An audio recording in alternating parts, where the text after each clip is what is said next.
You can start the prayers.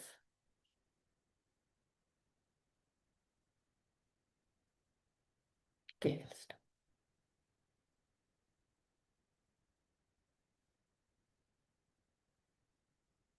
Oh.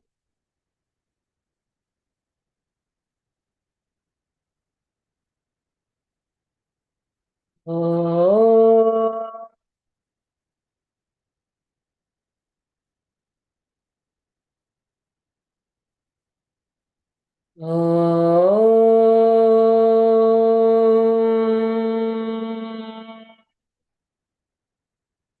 सहना भवतु सहनौ भुनक्तु सह वीर्यं करवावहै तेजस्विनावधीतमस्तु मा विद्विषावहै ॐ शान्ति शान्ति शान्तिः हरिः ॐ श्रीगुरुभ्यो नमः हरिः ॐ ॐ नमो भगवते वासुदेवाय ॐ नमो भगवते वासुदेवाय ॐ नमो भगवते वासुदेवाय जन्माद्यस्य यतोऽन्वयादितरतश्च अर्थेष्वभिज्ञं स्वराट् तेने ब्रह्महृदाय आदिकवये मुह्यन्ति यत्सूरयः तेजो वारियथां यत्पामिनिमयो यत्र त्रिसर्गो मृषा धाम्ना स्वेन सदा निरस्तकुहकम् सत्यं परं धीमहि सच्चिदानन्दरूपाय विश्वोत्पत्त्यादिहेतवे तापत्रयविनाशाय श्रीकृष्णाय वयं नमः नारायणं नमस्कृत्य नरं चैव नरोत्तमं देवीं सरस्वतीं व्यासं ततो जयमुदीरयेत् ततो जयमुदीरयेत्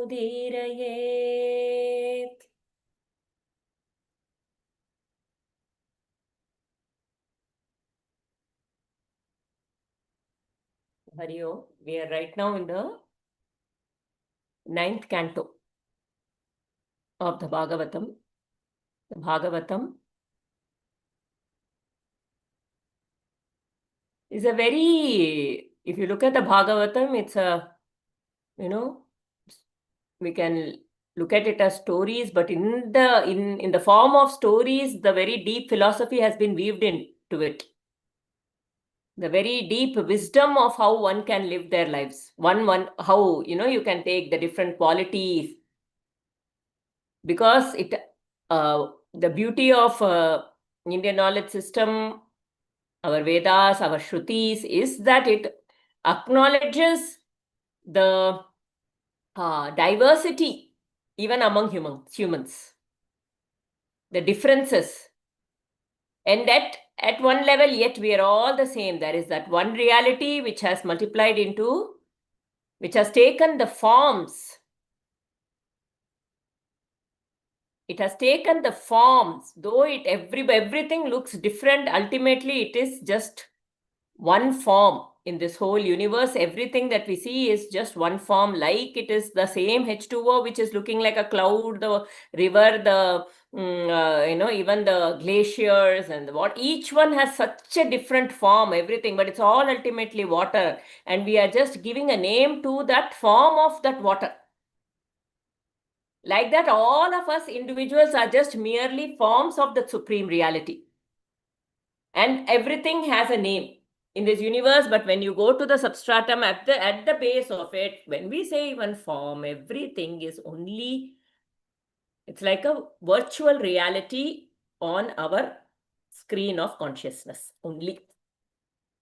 So when we see everything is a movie playing, the whole world, we are seeing only an image on the screen of our consciousness.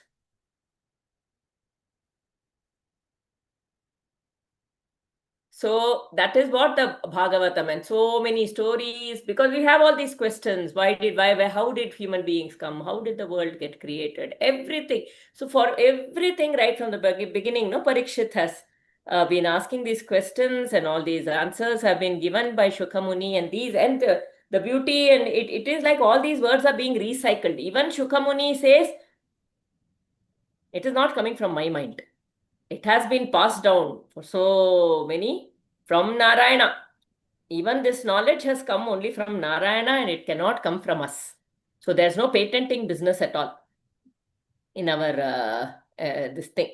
No knowledge, even in the modern science, actually patenting is, how can you claim you are using the same materials that are available, little bit recycling? They will take one gene and they will modify one little gene in it and make one hybrid and put it and call it, I have created something new. Right? So you cannot create anything in this world without using something that is already there. Yeah, wherein each flake is different. Exactly. We are all like that. So in that sense, so we are exploring. Now we have come to the 9th canto. In the 9th canto, we saw the story of Sukanya. This 9th canto is made up of many, many such short stories, bringing out different aspects, different qualities, different aspects of life for us to learn from it. So we finished the story of Sukanya. You want to brief on that, Bala, little about the Sukanya story, so we can then move on to Nabhaka. Sukanya, yes. It was a very short and very nice story, very sweet story that we saw, where a very childlike girl, because of her small little mischief, she gets married to a rishi. And we saw how this girl, Sukanya, was just, what we call as being in that moment with the flow. So beautifully she, by living like that, she actually, uh, every moment, there is total acceptance for her. No, and she never lived in the past or in the future. She was completely in the present. So her joyful and blissful life was something that came out very evidently in this, and Rishi uh, Shavana Prash. Shavana Prash, Shavana. So that Rishi, again, another thing that came up was, they all come up, each and every, it is not through these stories, actually, each of these stories, if we are able to relate it in our lives, then Bhagavatam enters in us. Otherwise, it is just a story. So when we look at this from the big picture, everything is very beautifully orchestrated by one, like what Aarti was saying, one consciousness. Just one Bhagavan, you call it Brahman, we call it Paramatma, whatever. Just one. Yeah. And very beautifully things are getting nicely, because Shavana Rishi was in meditation, and then he was, because of this mischief that was done by Sukanya, he wakes up. And there was a beautiful purpose for him waking up. He gets married to this Sukanya, and he actually, through his tapasya shakti, is able to give that Ashwini Kumaras their share of Somayagna. So there is a big picture, and there is a nice cosmic being which is working, and all instruments are just at the right time being moved. That is something that very nicely comes up in this story. So these are the two things which I am able to recollect. If anything to add, otherwise we can move. So as a story in this, Chavana was because he didn't have vitality. He was that kind of a rishi who looked very old and all that. And to get his vitality is what he does a lot of penance for. And then when his eyes are poked by Sukanya because he had an anthill over him, and she was just playing, She just saw two holes, so she poked, and that itself, then he says, who will now take care of me? How will I be living? And imagine the king gives the daughter also in marriage, and he says, because of what we have done, she will take care of you. And she goes on, and then after his tapas, Ashwini Kumaras come, and he gets that his vitality, and they live happily. And when the father comes and sees, and he sees his daughter with very pretty, very good looking husband, he is like, you are cheating, how can you cheat? Things like that. Where is your it's all about the elevated thinking. Now it has come down to, I think, too much understanding for feelings. We may have to start from there to get to a person, in a way. But oh, how can this person? She lives with such a person. Oh yeah, we have. In the this thing, there is a weakness that comes from that. When we, how would I put it? Giving too much importance to the mind. Yeah, giving too much importance to the mind, to my my dislikes, and how can I, and all of those, when they become, then the strength of character doesn't come out. Yeah. Basically, that is the side effect of that. That the strength of character doesn't come out, and it does become a kind of weak society in that case. It does become a kind of weak society. Anything is okay. My freedom, my rights. We go in, what about me? What about me? The more it becomes, what about me? What about me? It is what about me? Yes. Me is what, that mind only that we are talking about. It is Yeah. that little self only that we are talking about. So then it becomes a weak society in that case. And here, but now if you go and tell that to somebody directly who is like that, it will not work. But we come from that space. It is not for others. It is for ourselves. It is not at all for others. We should not take it to the others. It is about our own selves. Where am I coming from?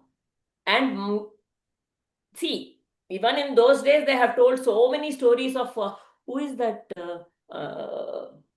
What is the, that man used to go to some lady, some other woman's house, and still the wife was such a Katyayani, yeah? patika. Huh? Katyayani, Vrata, something, or Kannagi. Kannagi, correct. Yeah. Koval and Kannagi. Yeah, I used to get very irritated with that, those days. But Yeah. I mean, she is waiting for her. So I am not at all encouraging that kind of thing or anything. And it somewhere, especially if a man is going to quote that story, is gone case. No, it is not for that. But what it shows in Kannagi is her strength of character to do her duty in spite of all the difficulties. That is what it shows as it is not to give a leeway or to start having expectations from women that you should put up with all this nonsense when somebody is doing it or anything like that. That is not what is being said. But what is being really in her, that kshetra, given whatever situation, she did not shake from her sense of duty. That inner strength, that strength of character is what is being really praised here. That is so, like that, everything, all the stories that come out here is only for the self, for me, to bring out my strength of character, not to judge the society or the other. If each one of us, the more we take these stories in the right form, where we are focused inwards in the Nivritti Marga, rather than into the putting it outside, take it inwards. When we do that and we apply and we grow and we strengthen ourselves, we become resilient. And then, okay, can I extend this a little before we go to the next story? That inner strength thing, right? Modi, see this Pahalgam attack and all that happened. At one level, people can, we don't want wars, right? But now what is happening repeatedly? There has been an attack on India. So what is being done right now is, you are attacking me repeatedly. We gave many chances. okay, you come and do an investigation here. We will give you all the necessary evidences, but nothing was happened. So since the last 3 times, little by little, we are showing them that we will act. This time we showed them, and we only destroyed. There was a pointed, we retaliated, but retaliated with a lot of, how many say, self-control and self-regulation, right? So there was a retaliation, but self-regulated retaliation, not with the intent of taking revenge, but with the intent of providing peace to ourselves. It was not about you were wrong, so I should punish you. It is more about I want to do this action so they realize that we want peace, and I want to do this to have peace within. So that kind of a retaliation which is aimed at peace. And then a few retaliations happened, and then really strong, showing that I am strong also. And believing in ourselves. So now you look at India as a whole, that will apply to the individual also, whatever is happening. If you look at that India, it will also work at an individual level. You work towards your peace, believe in yourself. So whenever COVID happened, Make in India came up. Believe in yourself. And now the defense also, our own this thing. So when we believe in ourselves, depend on others less, and the third quality, what others think. Not bogged down by that.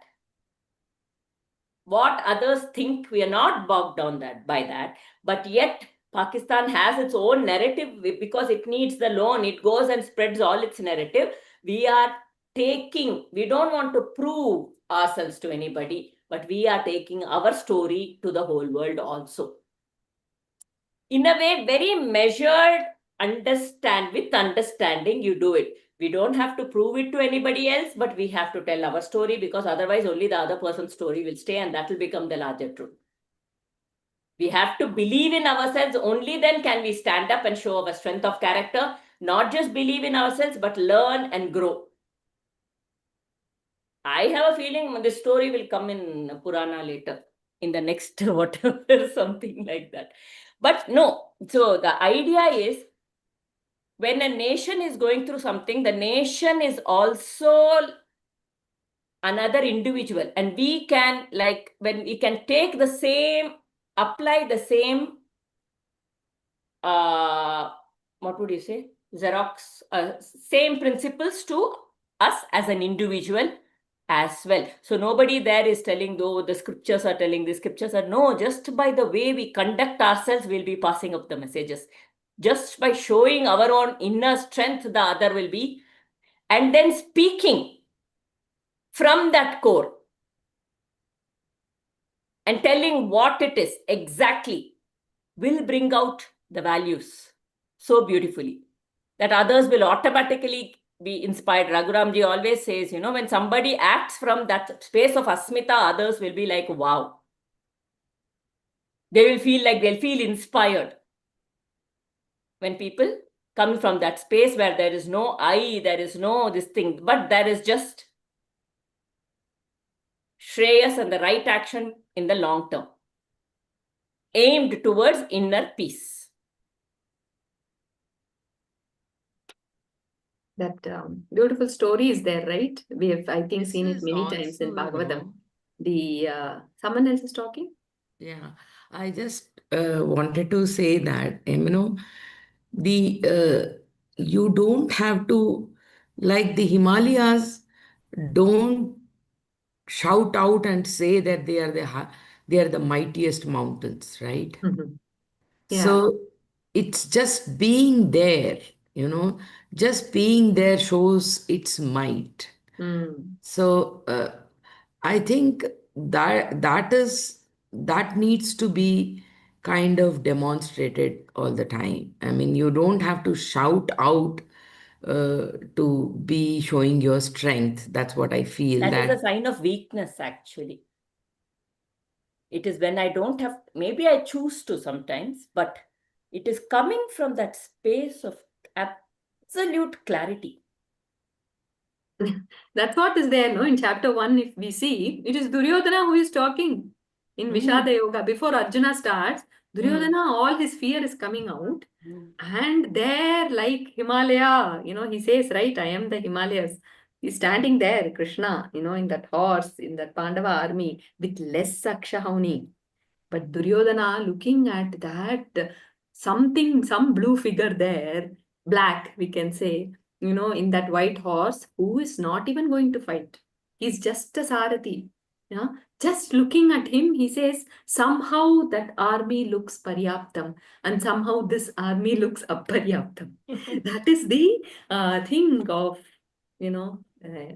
Stavaranam Himalaya, says Bhagavan in 10th chapter. So, strength need not be, it is just, there. Strength comes from knowing that I am complete,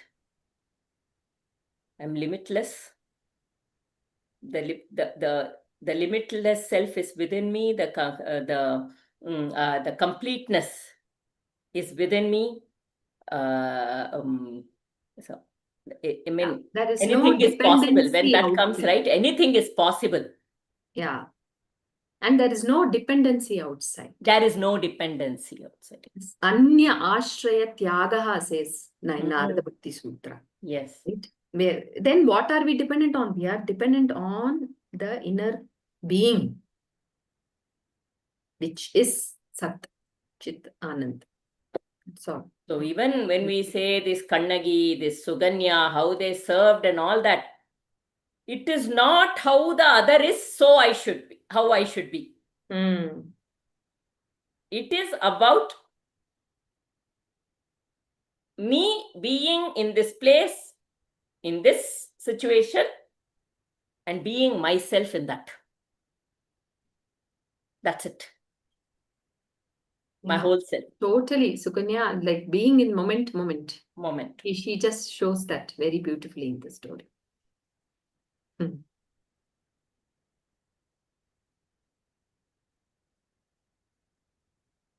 Only when there is a past and future, mind comes in. It is brain matter. Cerebral matter comes in. And that is the avarana. But just the moment. It is just being. That's it. So, was there not anger when the terrorists attacked? There was. But there was no reaction. It was channelized to make us even stronger.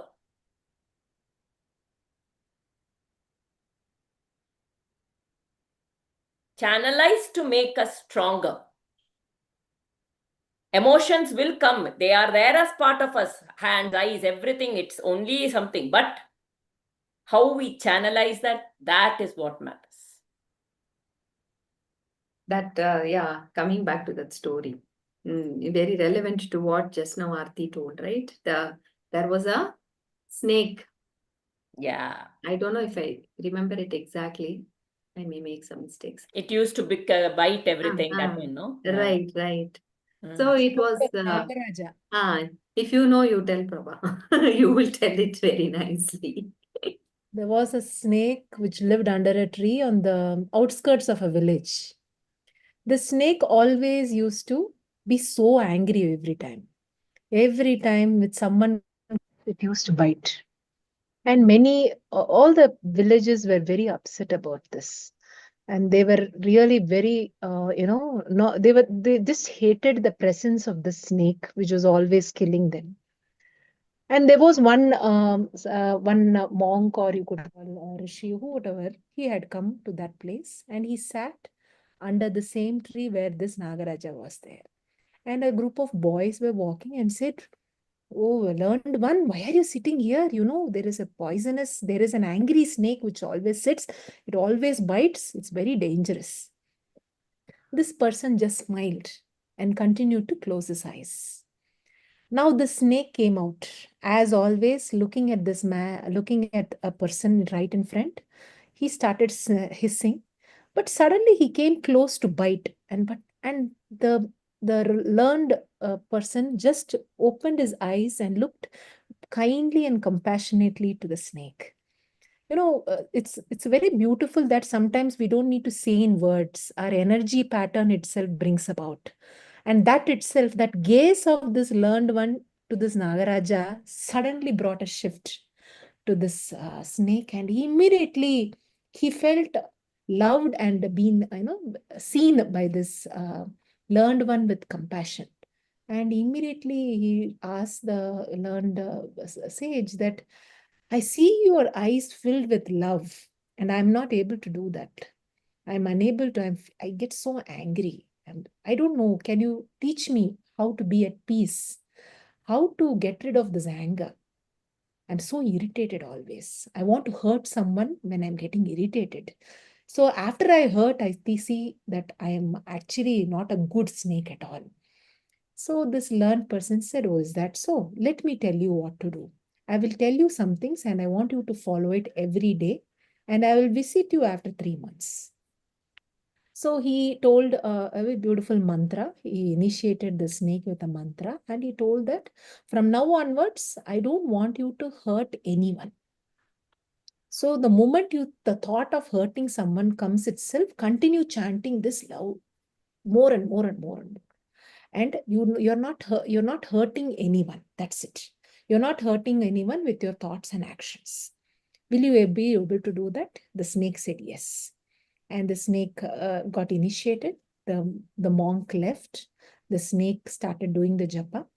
As more and more the snake started doing japa, he kind of thought himself that, oh, I need not hurt others. That means let me not even kill other animals to eat also. Because obviously the snake is a carnivorous one. It will eat all the birds and everything, right? And slowly the snake started eating only the fruits and the dead leaves. Like that, the journey of the sadhana continued. As the snake became more and more calmer by chanting and chanting, all the other people around the snake started becoming more and more braver, thinking that now this snake is not going to harm me. So now they thought most of the villagers as well as the village boys started throwing stones at the snake, thinking that wanted to take revenge on him. And because the snake has hurt, they wanted to hurt. So they started throwing stones. Even after the snake was hurt with the stones, it had only compassion. Oh, they are hitting me. Yes, I have done. I have really hurt them. So it's their right to hurt me. So these are the words very beautifully written in the story by Ramakrishna Paramahansa. And the more and more they were hurting, the more and more the snake was filled with compassion to the universe, to the people around. And now 3 months passed. The learned man came, this monk came, sat, and called out, Nagaraja, Nagaraja, where are you? Nagaraja came out of the hole, completely, like thin, completely hurt. Blood was oozing, dried blood was there in the body. Looking at this, Nagaraja said, What's happened to you, my dear? Said, my learned one, you know what? Such a beautiful shift has happened to me. I'm more calmer. I'm more compassionate. Nothing irritates me. I'm just feeling so nice. I'm so grateful to you. But why are these blood? Why are you so hurt? What happened to you? Oh, no. It's not their mistake. He started being defensive of those people. So it's no, it's not their mistake. I have hurt them. No, so they are hurting me.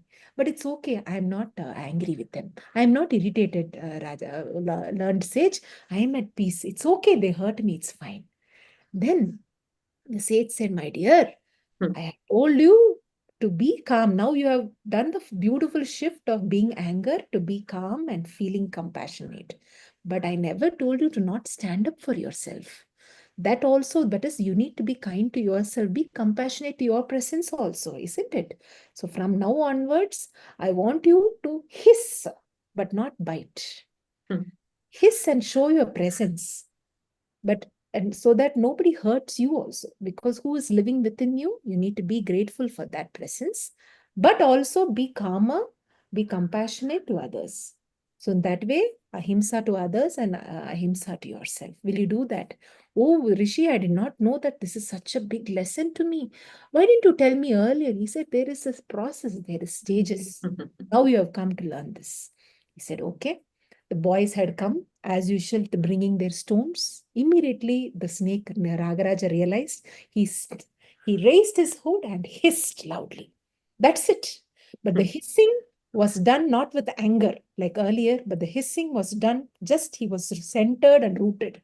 That presence itself, immediately, the boys thought, oh my God, I think we should not go closer here. Let's not harm the snake. And they left. And from that day onwards, the snake lived beautifully on its own, enjoying, centered, grounded. The villagers in themselves were also not bothering the snake. There was actually peace everywhere. That is a beautiful story of how Ramakrishna Paramahamsa writes very nicely, like that. I'm sorry it takes so much of time because it's to get the feeling of the story, it needs to be told like this. Yeah. Very nice it was. Yeah. I'm sure many would have related to this, what we do. So we respect others and we don't hurt others because they are also a form of that one reality. We don't allow ourselves to be disrespected as well because we are also a form of that one reality.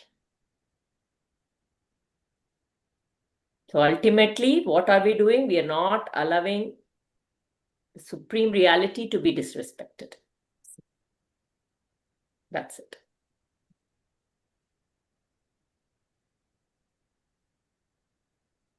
But yet, in that core,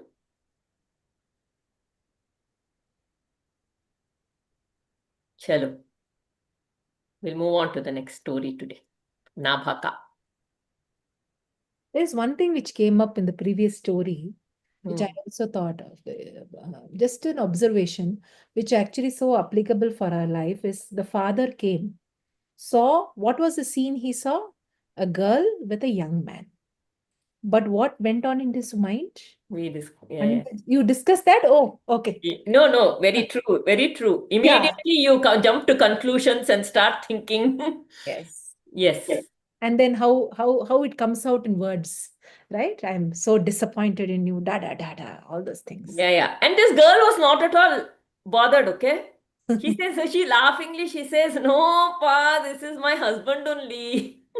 She didn't say anything like, how can you think like that about me? You do. Oh, no, pa, this is... So, yeah, we do that. We discuss that in detail as well. And excellent. That is a very important point for all of us. Yeah. Yeah, quickly jumping to conclusions. Again, because we believe mind to be true. The suggestions that the mind gives is true for me. It is my reality. The new term that is used. It is not reality. It is covering the truth. The moment thoughts are there, I must know it covers the truth. That's it. Because it is raising some emotions, right? I recently had a consultation with a person, and a similar incident had happened. And that's where it came to me. This thing is about a daughter and a mother, and how the mother had jumped into conclusion, and there is so much of disharmony in the family. And finally, but that was not the truth. After a long hours of months of disharmony in the family, when the truth was revealed, the mother went into a big guilt mode actually. But it brought a lot of, by that time, it had become quite, disharmonious in the family. That's why it is important for us, all of us, to each time before jumping into conclusion, is this the true? Is this? We have to question ourselves before jumping into conclusions, right? Yeah. And to generally take, if the other person is saying something, why would I disbelieve it? To take it at face value and think of that as the truth. I have also had situations where, the child, now we go around asking, the child is coming and telling me something, I go around asking if what she is telling is only the truth or if there is another truth and why would we do that, right? Why should we do that now? And then there is such a discord between the parent. No, there must be something. You must only have done something wrong. Very common. You should be reflective. When you say you should be reflective, you have already pushed the person away. You're pushing the person away instead of bringing them closer to you. I cannot make somebody be reflective. I can only be reflective. That is the only thing. So if the child comes and says something, immediately we start giving all kind of advice, and as though then the child is thinking, I am getting advice, I am coming and telling, so I am only wrong. They think I am wrong. That is why they are giving me advice. Right? So all these are spaces for discord in relationships and all that. So both sides have to work. Sometimes one person. So that is why we say when ego is working on one side, the other side should be calmer. That is the best thing. We can never say that the ego will never come up. Right? We're all in work in progress people. So the ego will come up. But the general thing we can speak in the house is when one person's ego is up, the other person, it's better for the other person to be silent. At least, and step back. If both persons' egos come up, then there is a clash in the relationship.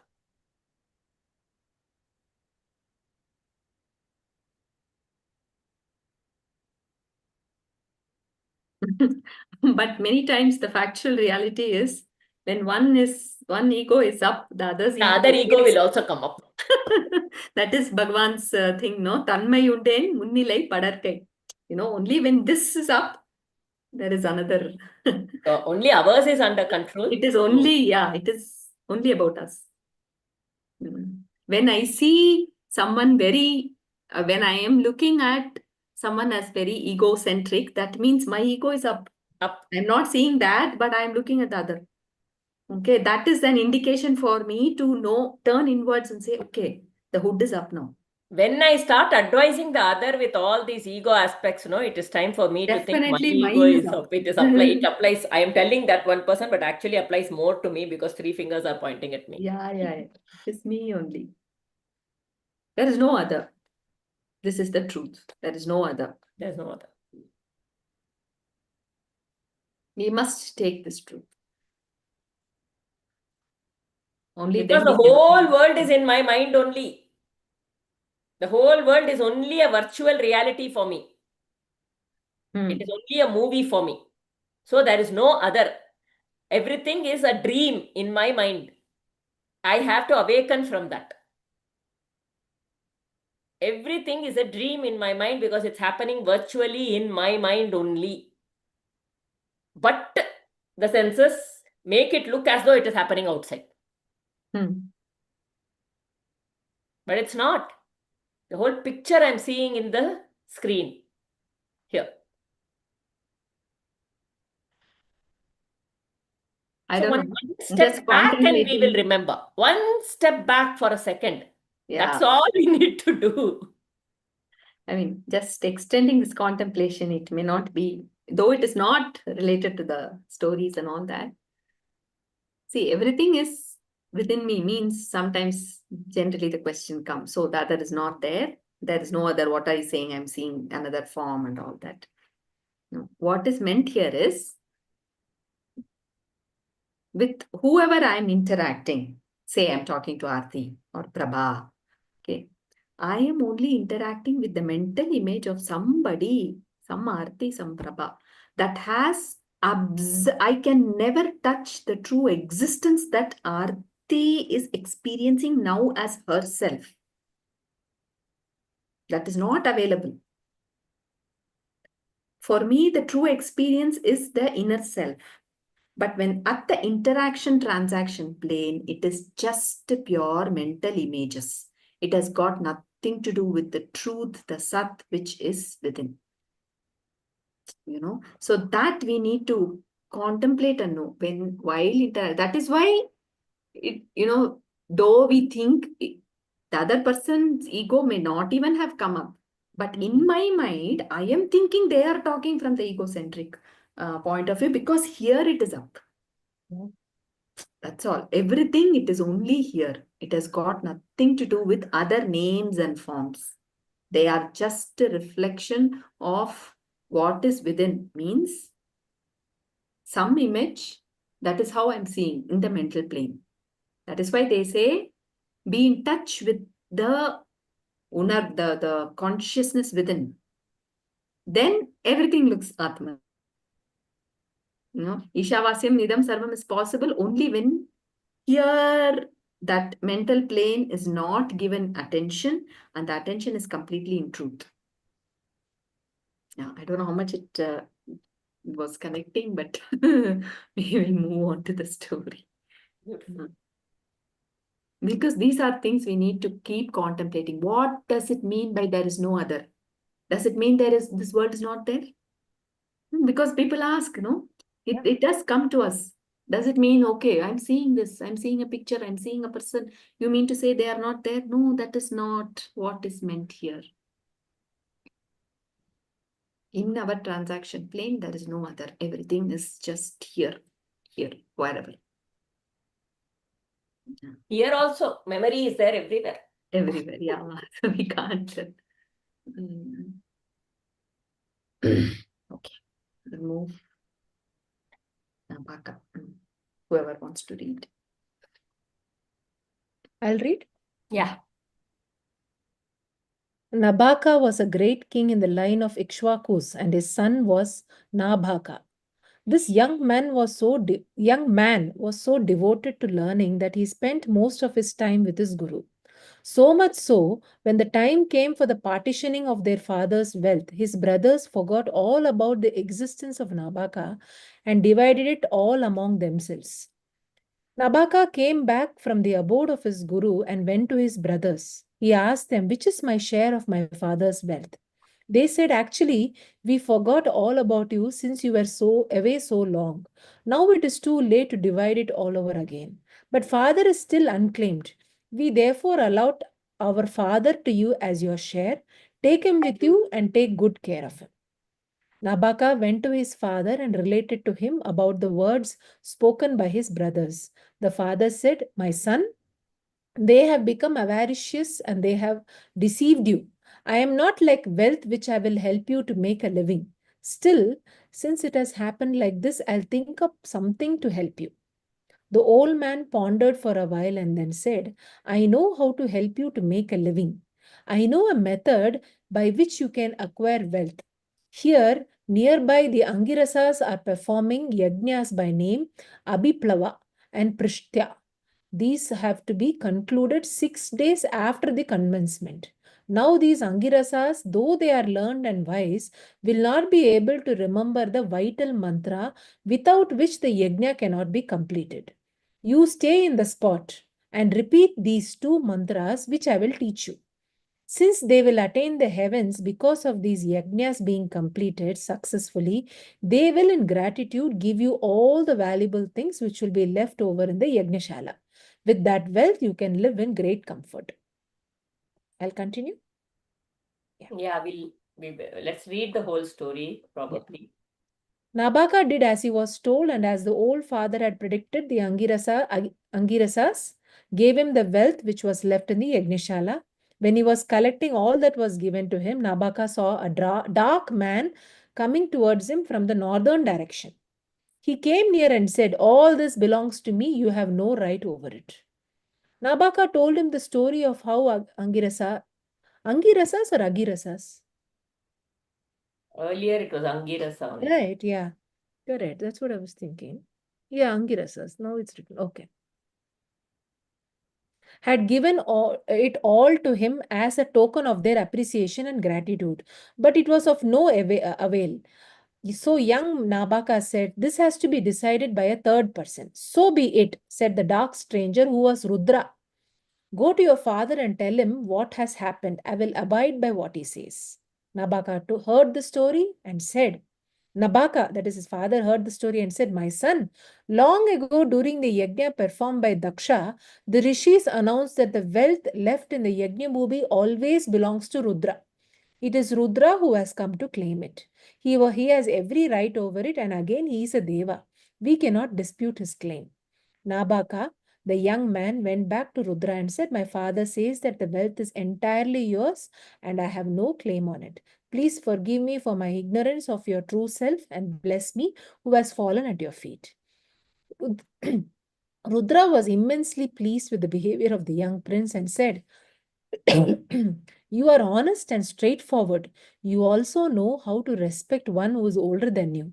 I am pleased with you. I will teach you the Brahma Vidya, and also as a reward for your righteousness, I will make a gift of this wealth to you." Nabaka became one of the great seers of his time. Beautiful short story. Very Yeah, this whole canto will be full of such kuti stories.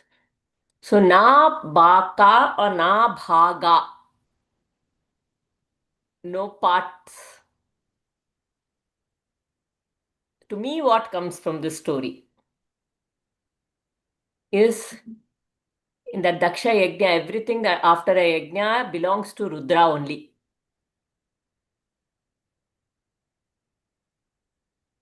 It is so everything in this world, whatever, when we do it as an offering, nothing belongs to us. It all belongs to the Supreme. And then it is He who gives it to us. So it does not belong to us. It only is something bestowed onto us.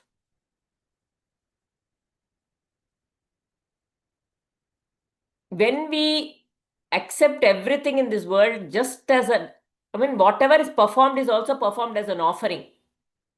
And what we get is also something that we are caretakers of. So basically, it is, let's not try to possess anything,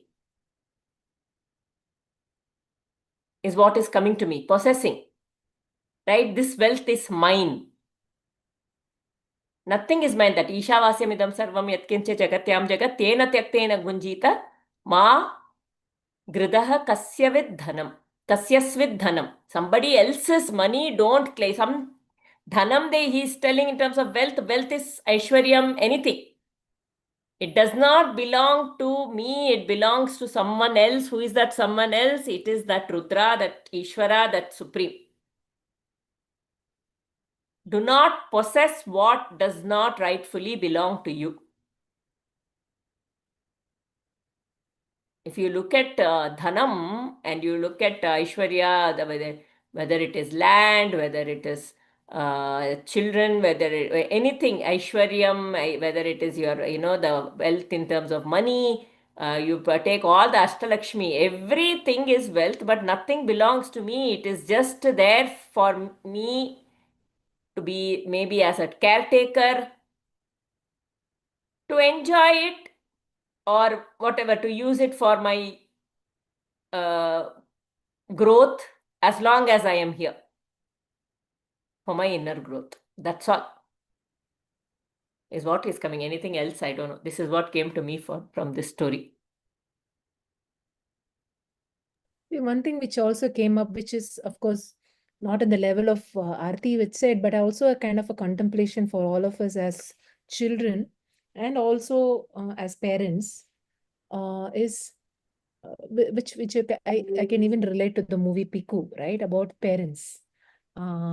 Such a wonderful thing about here is the father suddenly loses his value, his presence value by his sons.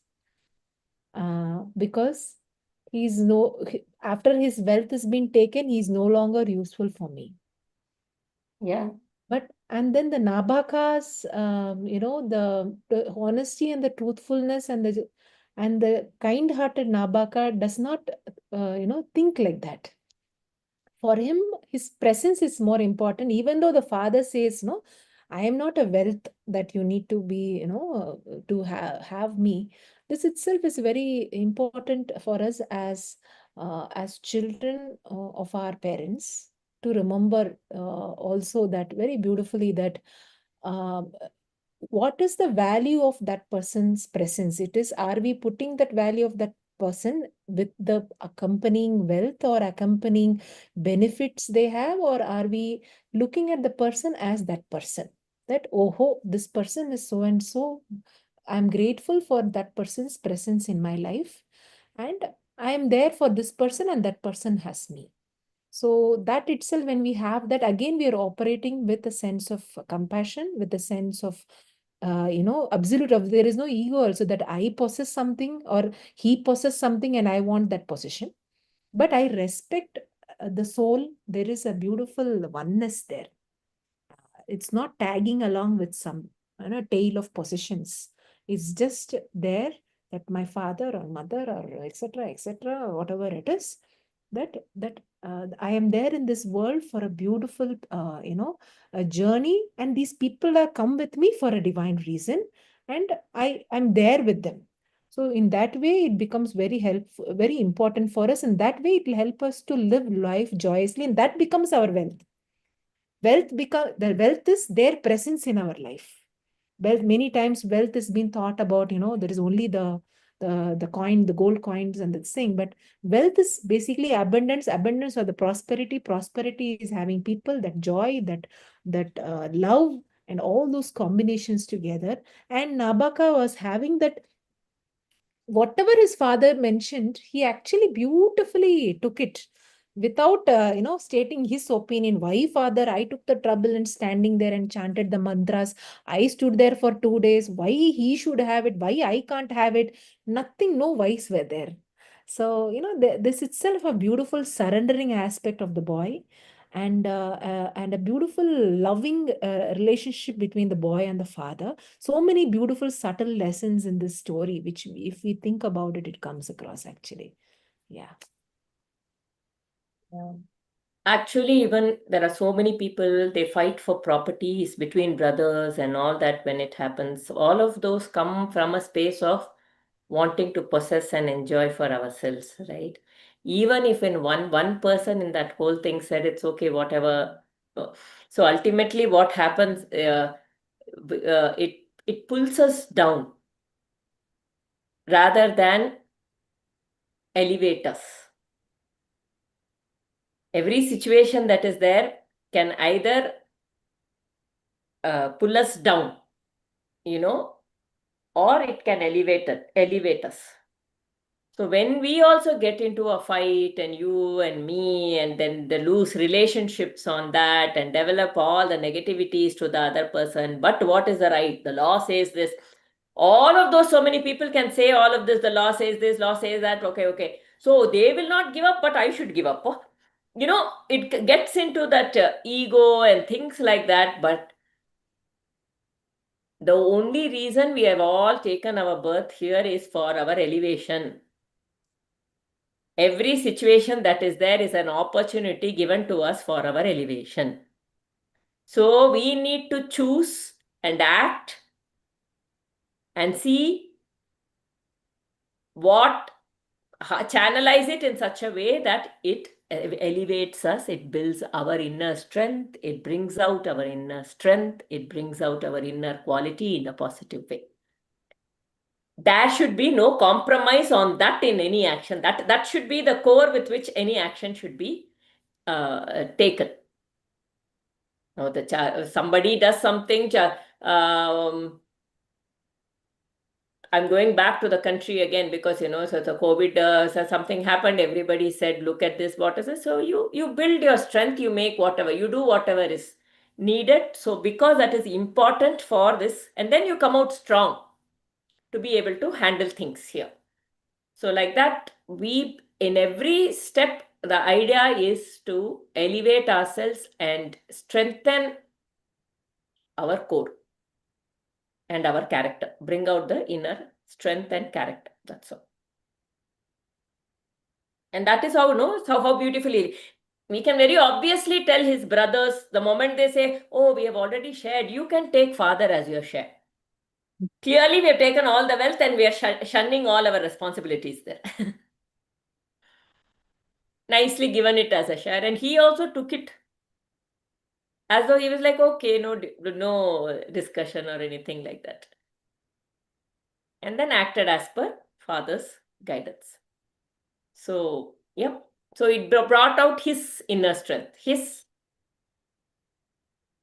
So the one who, that is the thing, right? The one who acts from that,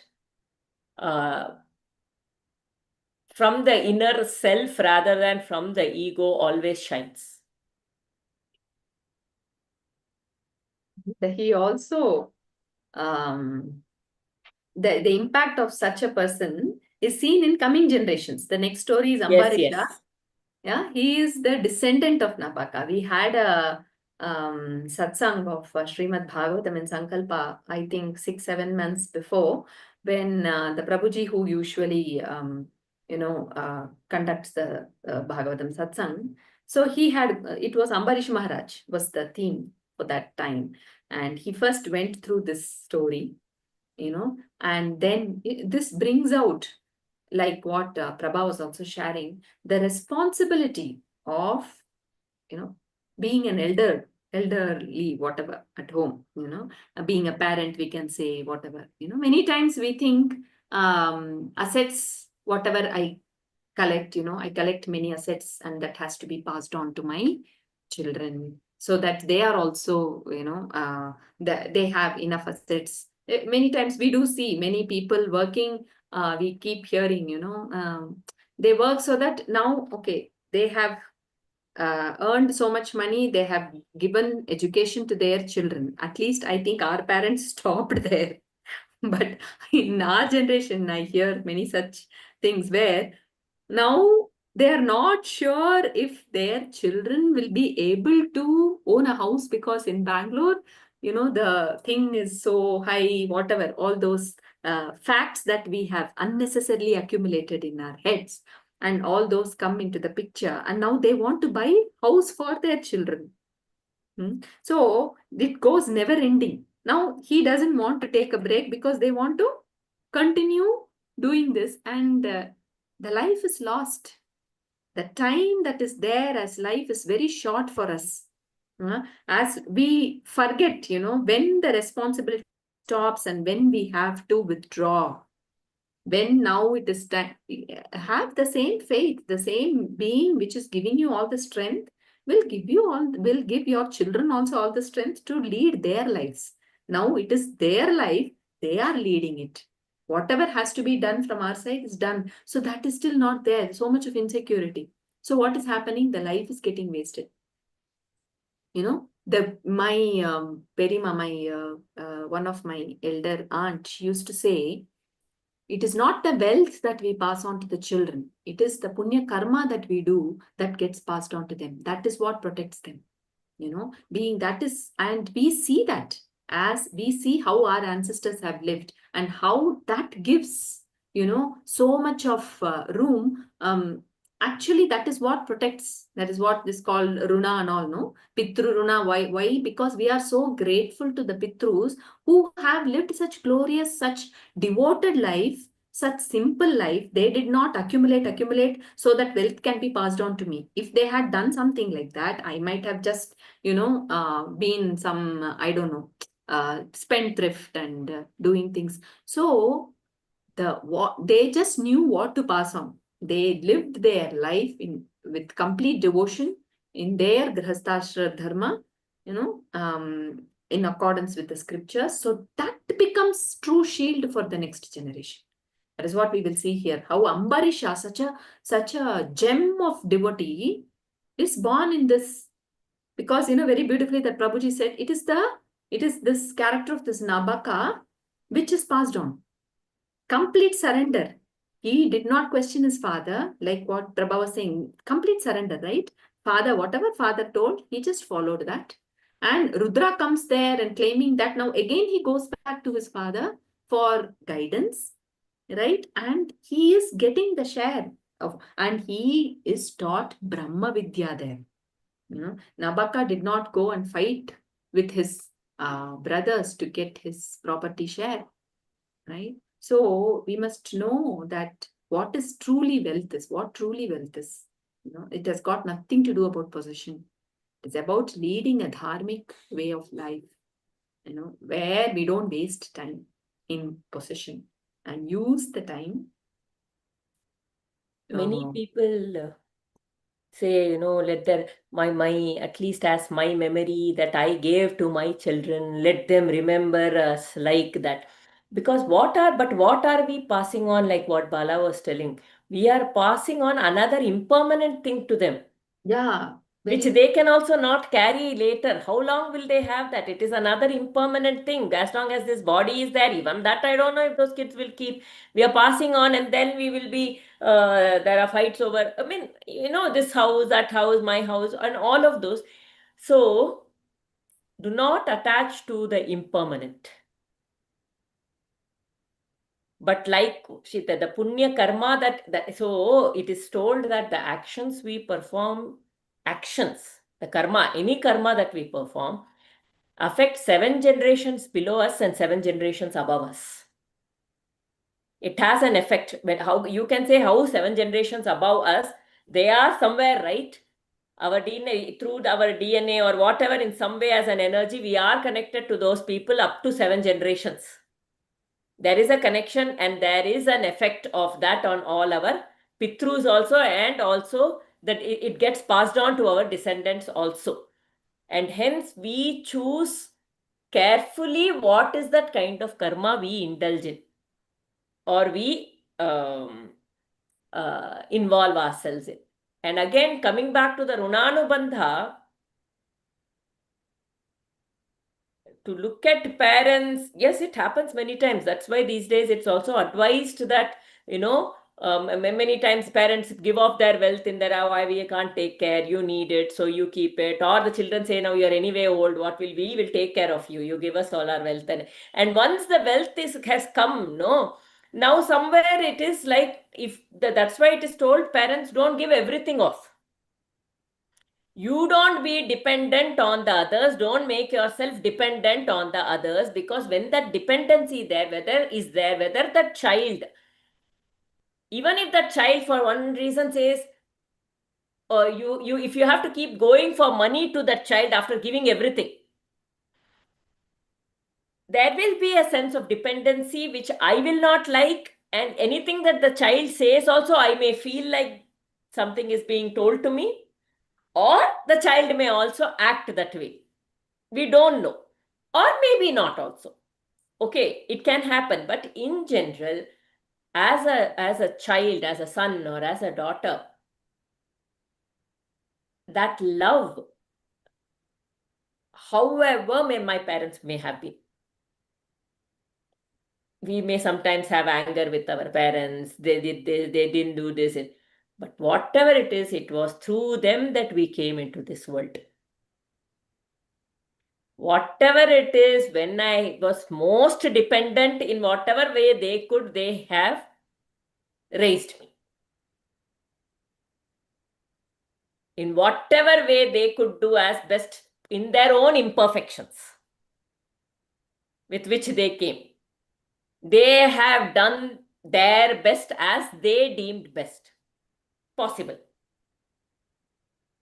And I am here today because of that. So that becomes a runa on me.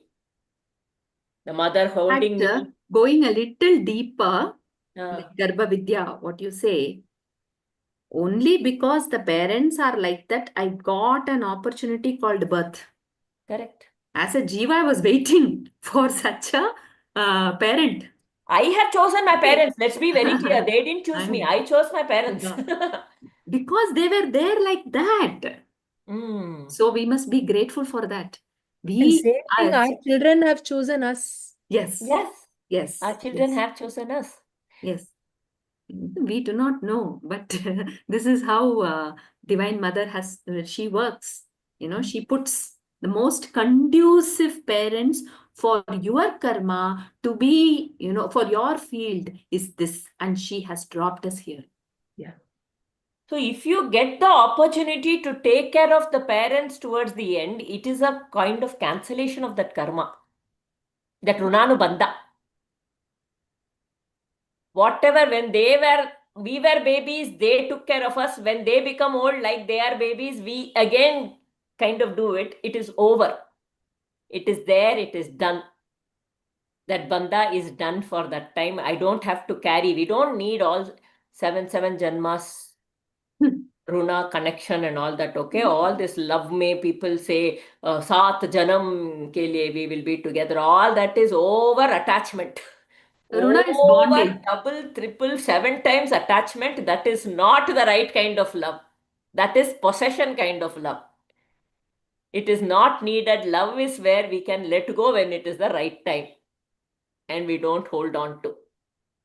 Okay, so Runanubandha there with my parents, it's over, we are done, we feel fulfilled that I took care. Or I did whatever best I could, or something. If we do, otherwise, what happens? That guilt will be there, those things, and somehow we will probably need one more janma to come out of it or something like that.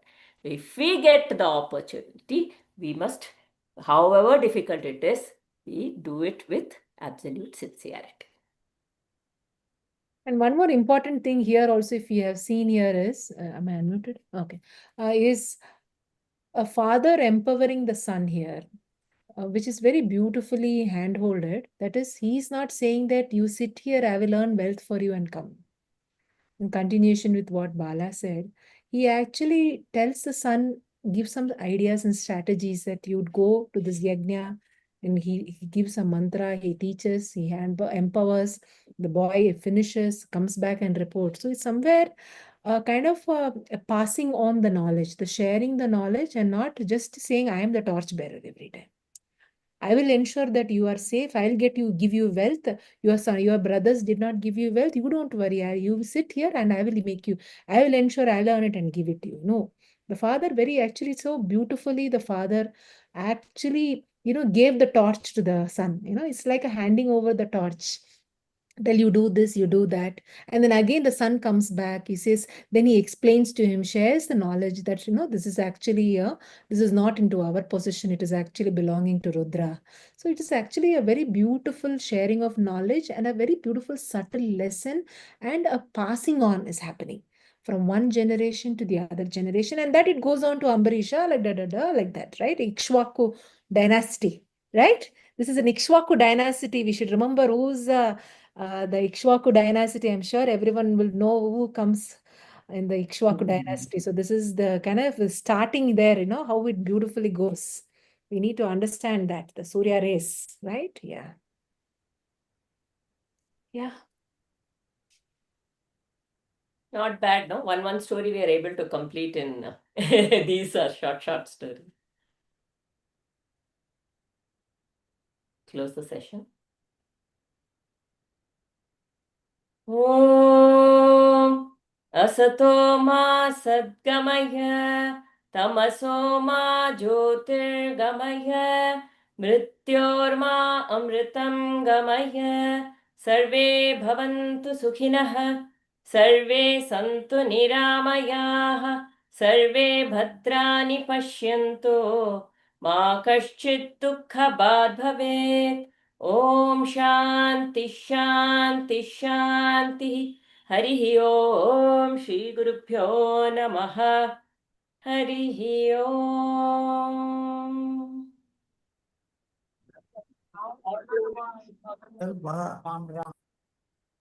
Hari Om Hari Om.